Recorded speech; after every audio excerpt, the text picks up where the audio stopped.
What happens when students take charge of their learning? They engage more deeply, think critically, and collaborate effectively.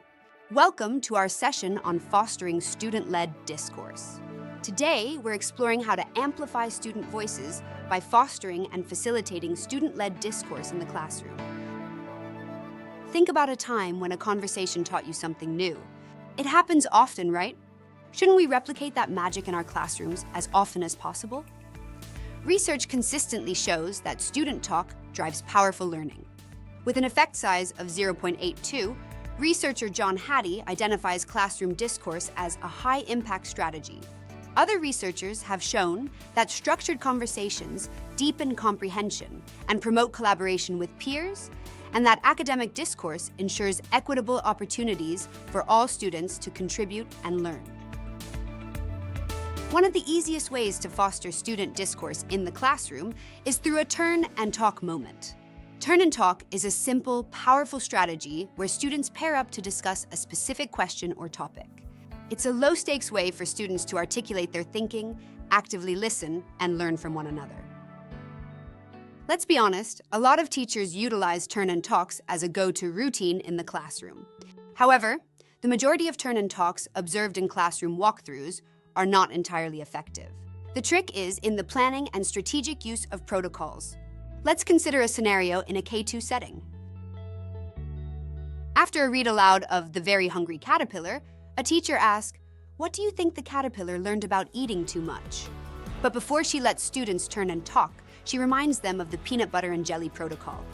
"Okay," she says, "Jelly, you are going to share your ideas first. Be sure to start your idea with saying, 'I think the caterpillar learned.' Now, peanut butter partners, you need to be actively listening. Now go!" In the kindergarten scenario, the teacher had clearly already set up structured protocols to operationalize the turn and talk experience.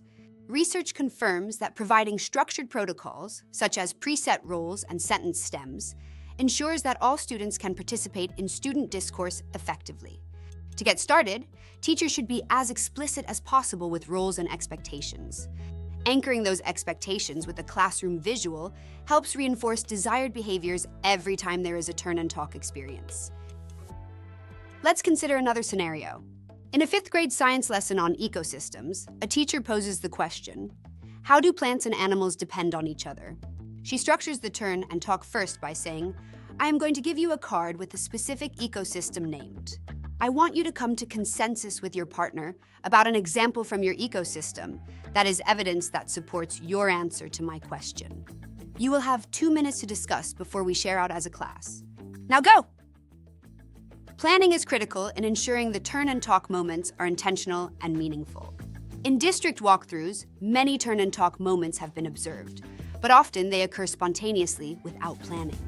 When this happens, the question prompt often falls in lower-level thinking and doesn't spark thoughtful discussion.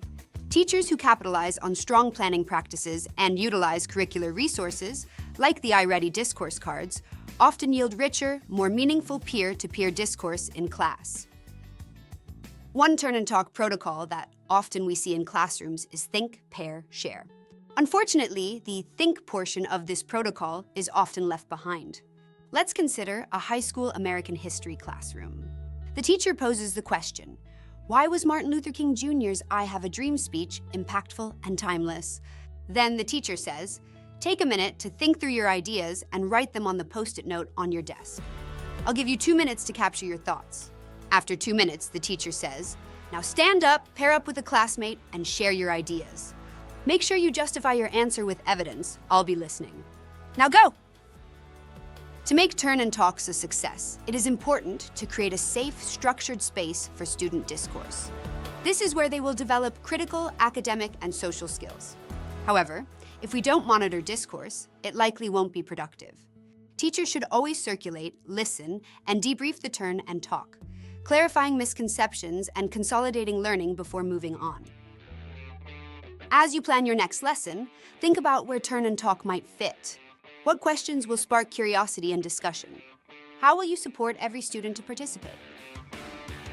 Thank you for taking on the challenge to amplify student voice through discourse in your classroom. Together, let's empower our students to find their voices and to build bright, impactful futures.